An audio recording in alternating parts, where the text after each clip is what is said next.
하나님께서 우리에게 주시는 말씀은 창세기 27장 21절부터 30절까지입니다. 구약성경 38면입니다. 창세기 27장 21절부터 30절 말씀 우리 한 절씩 교독하겠습니다.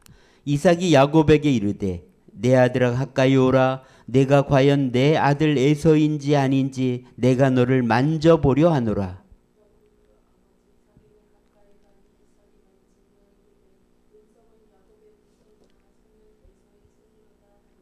그의 손이 형 에서의 손과 같이 털이 있으므로 분별하지 못하고 축복하였더라.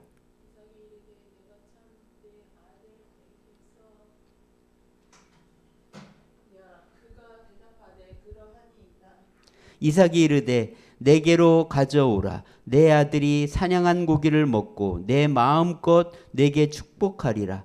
야곱이 그에게 가져가매 그가 먹고 또 포도주를 가져가매 그가 마시고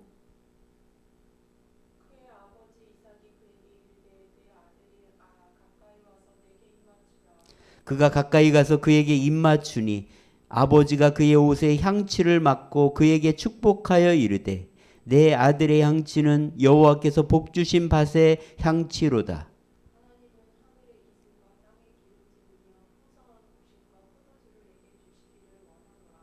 만민이 너를 섬기고 열국이 내게 굴복하리니 내가 형제들의 주가 되고 내 어머니의 아들들이 내게 굴복하며 너를 저주하는 자는 저주를 받고 너를 축복하는 자는 복을 받기를 원하노라. 야곱이 그의 아버지 이삭 앞에서 나가자 곧 그의 형 에서가 사냥하여 돌아온지라. 아멘. 네, 요즘 넷플릭스에서 더 글로리라는 학교폭력 복수극이 아주 인기를 얻고 있습니다. 고등학교 시절에 끔찍한 학교폭력에 시달렸던 문동은 송혜교가요 18년 뒤 가해자 일당에게 시원한 복수로 그들을 파멸시키는 그런 이야기입니다. 이 더 글로리는 17년 전 청주 모 여중에서 실제 발생했던 고대기 학폭 사례가 모티브가 되었다고 합니다. 2006년 5월 3학년 A씨는 동급자인 가해자에게 고데기와 옷빈 등으로 학폭을 당했습니다. 약 한 달 동안 상해를 입혔고요. 근데 그 결과는 집에서 그냥 부모 감호를 받으라는 가벼운 처분으로 끝났다고 합니다. 자, 이 드라마의 제목 더 글로리는요. 모닝 글로리 나팔꽃과 관련되어 있습니다. 그래서 이미지에 보면 나팔꽃이 있고요.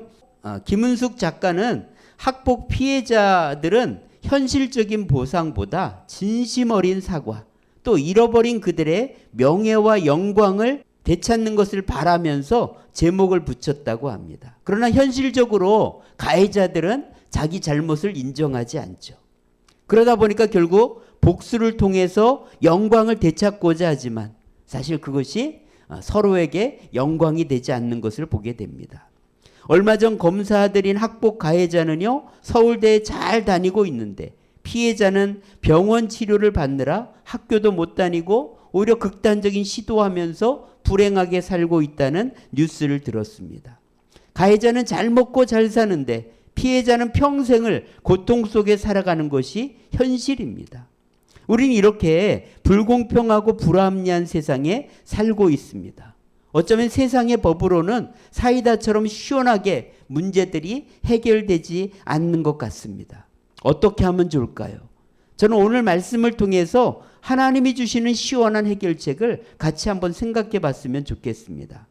창세기 27장은 이 세상의 현실을 적나라하게 잘 보여주는 말씀이라고 생각됩니다. 성경은 실제로 일어난 이야기이기에 오늘 우리에게 놀라운 통찰력과 지혜를 줍니다. 여러분, 하나님을 믿는다고 해서 만사형통하고 문제가 없는 삶을 사는 것이 아닙니다. 하나님을 믿는 가정임에도 불구하고요. 우리 안에는 죄성이 있기 때문에 또 이 세상도 죄로 가득 차 있기 때문에 별별 희한한 일들이 다 일어난다는 것입니다. 그러나 그 가운데서도 하나님을 찾고 의지하며 나아간다면 하나님께서 일하신다는 것입니다. 우리의 약점과 부족함을 뛰어넘어서 하나님은 오늘도 역사하실 수가 있다는 것입니다. 오늘 말씀에 등장하는 이삭의 가정은요, 엮이는 가정입니다. 그러나 그럼에도 불구하고 하나님께서 그 가정도 사용하신다는 것입니다. 자, 순기능 가정은요, 정상적인 기능을 하는 건강한 가정이라고 한다면, 엮이는 가정은 문제가 많아서 올바른 기능을 하지 못한다는 거죠. 왜냐하면 우리가 서로 사랑해서 결혼하지만 집안도 다르고 또 우리의 부모도 완벽하지 않았고 우리가 각자 살아온 세월도 다르기 때문에 문제가 생길 수밖에 없습니다. 특별히 이삭의 집안의 가장 큰 역기능은 부모가 편애하는 것이었습니다. 쌍둥이를 골고루 사랑하는 게 아니라 아빠는 에서를, 엄마는 야곱을 편애했습니다.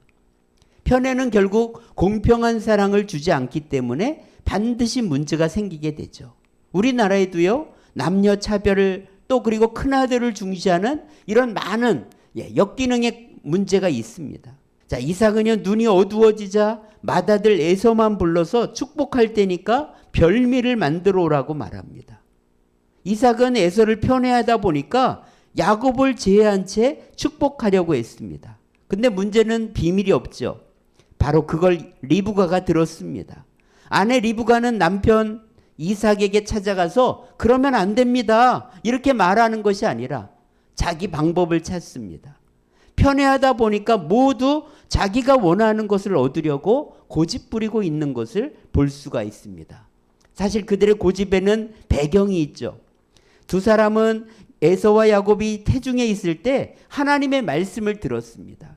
자, 25장 23절 한번 읽어보겠습니다. 여호와께서 그에게 이르시되 두 국민이 내 태중에 있구나. 두 민족이 내 태중에서부터 나누이리라. 이 족속이 저 족속보다 강하겠고 큰 자가 어린 자를 섬기리라 하셨더라.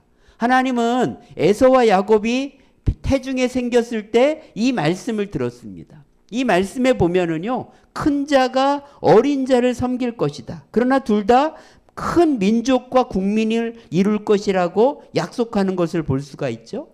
그런데 이삭은요, 이 말씀을 무시하고 자기 욕심대로 에서를 축복하기로 결심한 것입니다. 또 부인 리브가는 이삭을 속여서라도 하나님의 뜻이 이루어져야 된다, 그렇게 생각한 것이죠.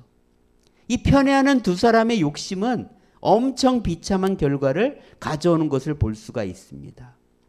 바로 이것으로 인해서 에서는 동생을 죽이기로 결심합니다. 그래서 형제는 원수지간이 되고 말죠. 아마도 이것 때문에 이삭과 리브가는 부부관계가 더 멀어졌을 것입니다. 그리고 야곱은 결국은 20년간 부모와 생이별을 해야 하는 고통을 맞게 됩니다. 야곱이 돌아왔을 때는요, 엄마는 이미 돌아가셔서 볼 수가 없는 상태가 되었습니다. 여러분, 이렇게 엮이는 가정, 편애하는 가정의 모습은 아주 비참한 결과를 보여주는 것을 볼 수가 있습니다. 만약에 이삭과 리브가가 이 문제를 가지고 하나님께 물어봤다면 어떻게 됐을까요? 아마도 함께 별미를 만들어 놓고 하나님이 주신 감동을 따라서 에서와 야곱을 잘 축복하지 않았을까요? 그러면은 가족들이 함께 모여서 살면서 미워하지 않고 행복하게 살았을 것입니다. 여러분, 이 모습에는요, 사실은 부모의 잘못이 있습니다. 에서가 40세에 헷족 속의 딸들과 결혼하는 바람에 부모의 근심이 되었다, 이렇게 말합니다. 아버지 이삭은 자기 아버지 아브라함처럼 아들의 배우자를 찾아주기 위해서 고향에 종을 보내야 했습니다. 그런데 알아서 결혼하게 결혼을 방치했고 에서는 하나님의 축복과는 멀어진 삶을 살고 말았습니다. 에서는 자기가 헷족 속 여자들과 결혼한 것을 부모님이 싫어하는 것을 알고요, 나중에는 이스마엘의 딸들과 결혼합니다. 한마디로 말하면 에서는요, 축복의 통로를 모르는 것입니다. 혈통이 아니라 하나님을 믿는 그 믿음이 중요한데 계속 착각하고 있는 것을 보죠. 여러분, 부모가 자녀에게 줄 수 있는 최고의 축복은요, 믿음을 전수해 주는 것입니다. 그래서 자녀가 믿음으로 살도록, 하나님을 섬기며 살도록, 하나님을 의지하며 살도록 하는 것, 이것이 정말 우리에게 주어진 가장 큰 책임이라고 말할 수 있습니다. 그러나 이것도 우리의 힘으로 잘 되지 않아요. 그래서 오늘 우리는요, 자녀들이 예수님을 만나고 믿음으로 살아가도록 우리는 기도하고 눈물을 뿌려야 됩니다. 자, 성경을 연구해 보면은요, 야곱이 아버지를 속이고 축복받은 나이가 상당히 많은 것을 볼 수가 있습니다. 자, 어떻게 따질 수 있냐면은요, 요셉이 총리가 되어서 이제 야곱이 가족을 이끌고 애굽에 갔잖아요. 그때 야곱이 자기 나이를 130세라고 말합니다. 자, 그럼 그때는 요셉이 30세 총리가 되어서 7년 풍년과 흉년 2년째를 맞이했으니까 9년이 흘러서 39살이 되었을 때죠. 야곱이 애굽에 갔을 때 130세고 요셉은 39살이었다는 것을 추측해 볼 수가 있습니다. 외삼촌 집에 간 지 14년이 되었을 때가 바로 요셉이 태어난 때입니다. 그래서 이것을 가지고 우리는 야곱이 고향으로 돌아가기로 마음을 먹었을 때의 시점의 나이가 91세라는 것을 알 수 있고요. 거기서 14년을 빼면 바로 77세에 외삼촌 집으로 갔고 바로 아버지를 속였다는 것을 우리는 추정해 볼 수가 있습니다. 무슨 얘기냐면요, 야곱이 77세 때까지 결혼하지 않았다는 거예요. 아니, 77세까지 왜 결혼하지 않았을까? 저는 이렇게 생각했어요. 형 에서가 해쪽 속의 딸들과 결혼해서 부모님의 근심이 되는 것을 봤기 때문에 나는 어머니의 고향에 가서 외삼촌의 딸들과 결혼해야지, 아마 그런 마음을 야곱이 먹고 있는데 자꾸 미루다 보니까 시간이 이렇게 지나가지 않았을까, 그런 생각을 해봅니다. 물론 하나님의 섭리도 있겠지만 여러분, 내가 해야 할 일을 미루다 보면 20-30년은 훅 지나갈 수 있다는 것을 여러분 기억해야 됩니다. 저도 전자책을 써야지, 저도 두 번째 전자책을 써야지 했던 일을 미루다 보니까요, 1년이 훅 지나가고 말았습니다. 그래서 요즘 다시 이제 빨리 마무리하려고 노력하고 있는데요. 여러분, 우리가 어떤 일을 한번 미루기 시작하면 1년, 2년, 5년, 10년은 그냥 지나갈 수 있다는 거예요. 여러분, 이번 주간에는요, 여러분이 미루고 있었던 것을 한번 당장 시작해 보았으면 좋겠어요. 내가 지금 미루고 있는 게 뭐가 있습니까? 그것을 정말 잘 마무리하는 것, 이것이 어쩌면 더 하나님의 은혜를 받을 수 있는 길이 아닐까 생각됩니다. 저는 요즘 40일 작정 전도를 하고 있는데요, 정말 하나님을 믿는 게 기적이라는 것을 생각합니다. 이 세상에는 너무 왜곡된 정보로 가득 차 있다 보니까 복음은 거짓말이 되고 말았습니다. 여러분, 명품이 있으면 짝퉁이 있는 것처럼 정말 너무나 이단이 많아서요, 오히려 복음을 전하는 사람들이 오해를 받습니다. 자, 이렇게 변질된 세상을 보면서 하나님의 마음은 얼마나 아프실까 생각하게 됩니다. 그래서 정말 하나님을 부인하며 평생 제멋대로 사는 사람에게 어쩌면 지옥은 합당한 것처럼 생각되기도 합니다. 여러분, 천국과 지옥은 분명히 있습니다. 그래서 여러분, 오늘 우리가 이 세상에 살면서 억울한 일들이 많잖아요. 이 세상에는 해결될 수가 없습니다. 이 세상에서는요, 아무리 정의를 외쳐도 증거가 없으면 처벌할 방법도 없습니다. 또 권력이나 힘이 있는 사람은요, 법을 악용해서 쉽게 빠져나갑니다. 결국 힘없고 빽없는 사람들만 고생하며 살아가는 것처럼 느껴질 수 있습니다. 자, 그런 우리에게 여러분, 천국과 지옥이 있다는 것은 소망이 된다는 것입니다. 여러분, 죽음 이후에는요, 모든 사람은 완전하게 공평하게 심판을 받게 될 것입니다. 지금 좀 억울하고 답답해도요, 공의의 심판주가 되시는 하나님을 믿고 기다리고 하나님께 맡겼으면 좋겠습니다.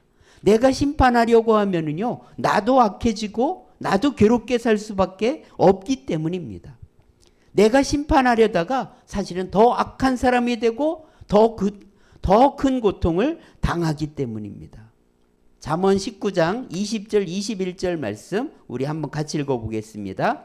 너는 권고를 들으며 훈계를 받으라. 그리하면 내가 필경은 지혜롭게 되리라. 사람의 마음에는 많은 계획이 있어도 오직 여호와의 뜻만이 완전히 서리라. 여러분, 하나님의 권고와 훈계를 듣는 것이 가장 지혜롭게 사는 길입니다. 사람이 아무리 계획을 세워도요, 결국은 뭐가 완전히 선다고요? 오직 여호와의 뜻만이 완전히 서게 된다는 것입니다. 결국 내가 아무리 애쓰고 애써도 그것은 내 고통으로 끝날 수 있다는 거예요. 나만 비참해진다는 것입니다. 여러분, 하나님의 말씀을 들으시고 하나님께 맡기시는 여러분이 되었으면 좋겠습니다. 이삭과 야곱을 보면은요, 엮이는 가정에서 또 어리석은 결정을 하면서 속이면서 살지만, 그러나 결국은 보면 하나님의 뜻이 이루어집니다. 엮이는 가정에서 자라고 많은 상처와 고통이 있다고 하나님의 뜻을 방해할 수는 없다는 것입니다. 인간의 곤모술수와 죄악이 세상을 구속하는 하나님의 계획을 막을 수는 없다는 것입니다. 당시에는 이해하지 못하겠지만 나중에 보면 하나님은 그 일들을 다 축복으로 사용할 수 있다는 것입니다. 그러나 내가 하나님께 맡겨드려야 된다는 거예요. 로마서 8장 28절 말씀 한번 다시 읽어볼까요? 우리가 알거니와 하나님을 사랑하는 자 곧 그의 뜻대로 그의 뜻대로 부르심을 입은 자들에게는 모든 것이 합력하여 선을 이루느니라. 여러분, 오늘 하나님께 맡겨드릴 때 하나님은 그것을 가지고 선을 이루실 수 있다는 거예요. 아버지를 속이고 외삼촌 집으로 가는 야곱에게 하나님은 만나 주십니다. 그리고 외삼촌과 자식에게 수없이 속임 당하면서 야곱의 인격은 다듬어지고 온유해지는 것을 보게 됩니다.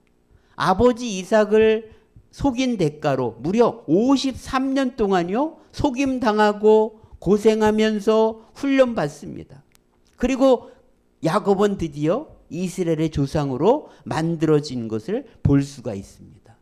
여러분, 우리의 상처와 연약함을 하나님께 맡겨드리고 하나님께 다스림 받으면서 하나님을 바라본다면 그것이 오히려 우리를 온전하게 만들어 간다는 것입니다.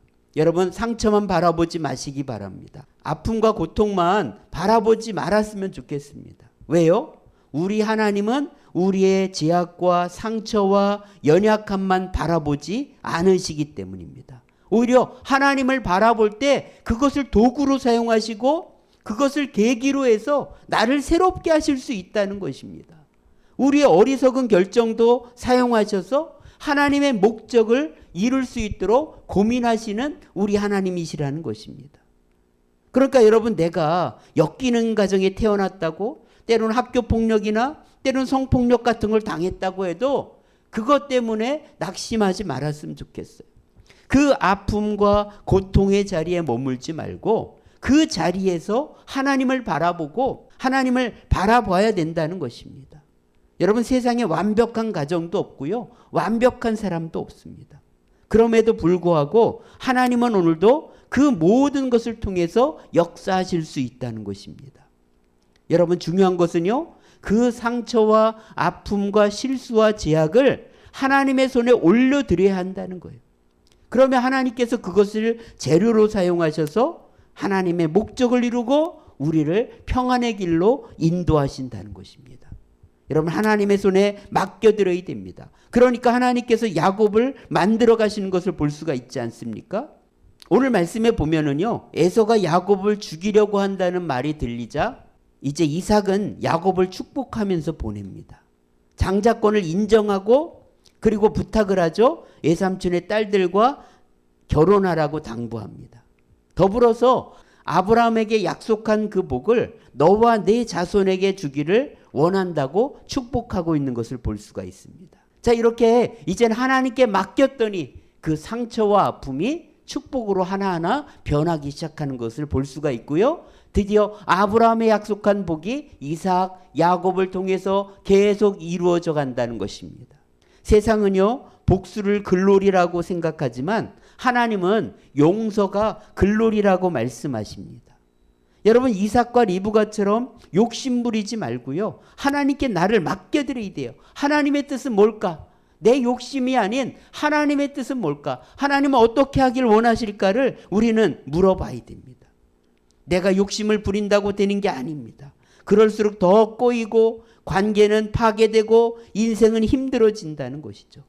진정한 글로리, 영광을 보기 원한다면 용서해야 됩니다.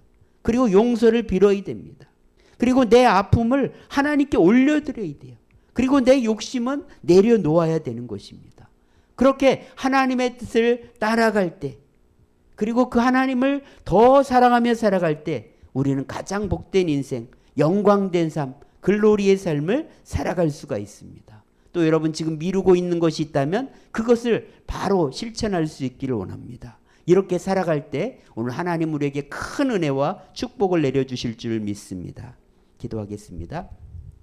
하나님 아버지 감사합니다. 세상에는 정말 억울하고 힘들고 고통스러운 일들이 너무나 많습니다. 그러나 그것을 내가 처리하려고 한다면 더 힘들어지고 더 고통스러운 인생이 되는 것을 보게 됩니다. 주님 도와주셔서 하나님께 맡겨드리게 도와주시고 하나님의 뜻이 뭘까를 생각하는 저희들이 되도록 도와주시옵소서. 우리 안에 있는 아픔과 고통들을 다 하나님의 손에 올려드릴 때 하나님 그것을 재료로 사용하셔서 하나님의 뜻을 이루어 주시고 우리의 삶을 다시 복된 길로 인도하여 주시옵소서. 그 믿음의 길을 걸어가는 우리 모두가 되게 하여 주옵소서. 그래서 하나님의 영광을 보는 믿음의 축복의 사람들 다 되게 하여 주옵소서. 아버지 하나님 오늘도 마음과 정성을 다해 예배드리며 또 하나님 앞에 드린 헌금 기쁘게 받아주시옵소서. 11조와 감사헌금과 선교헌금과 주일헌금 주님의 나라의 영광을 위하여 귀하게 사용되도록 도와주시고 드린 손길마다 큰 복을 내려 주시옵소서. 우리 구주 예수님의 은혜와 하나님의 크신 사랑과 성령의 충만 인도 함께 하심이 하나님께 모든 것 맡겨드리고 주님 바라보며 살기로 소망하는 우리 모두에게 이제로부터 영원까지 함께 하시기를 간절히 축원하옵나이다. 아멘.